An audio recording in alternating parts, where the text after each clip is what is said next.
Not only is he Montana's Western District Congressman, he also served in President Trump's cabinet as Interior Secretary. You know President Trump up close and personal. How excited are you to see him back home here in Montana tonight? Well, this is very exciting. And this just a few weeks, we have the President Trump, of course. We have Steve Scalise, #2 in the House. We have Johnson, our Speaker, and we have Jordan all come to Montana. Montana's on the map. Tonight, the excitement is, this is perfect. And Trump's coming to town. He's in the House. It's going to be a lot of fun. We don't know what he's going to say, but it's going to be a lot of fun. We don't know what he's going to say. What are you going to say when you get a chance to come address this crowd here in Bozeman? Well, I'm going to remind how important this election is, especially in the Senate. And look, Hamas is here. I've seen Hamas in D.C. We got to take this serious. We need to send warriors to the Hill, and Tim Sheehy is that warrior. And we need a commander-in-chief that understands enemies from our friends, and Donald Trump is that commander-in-chief. You were there as Interior Secretary when you turned everything around alongside President Trump after the Obama-Biden years.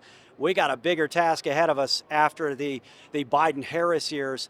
How hard is it going to be to turn things around this time after all the mess that Biden and Harris and John Tester, frankly, have created?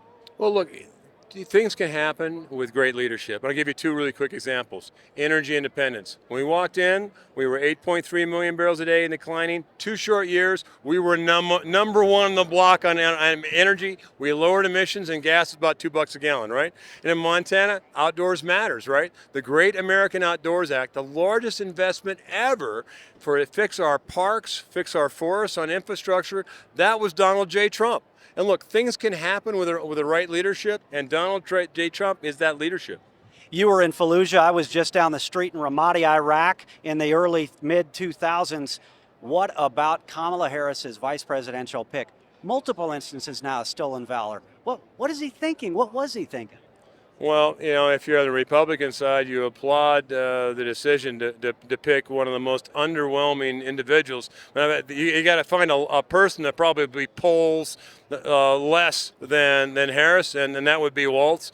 Stolen value is sensitive to me. Obviously, when you sign up for a task, you're leading men, and when you cower at the decision point, where does that leave your men? It cascades through. So it should be concerned to all of us. Well, this is not new for Harris-Biden. They abandoned Afghanistan. They are nowhere to be seen with Israel, really, if you want it. And what are we doing in Venezuela?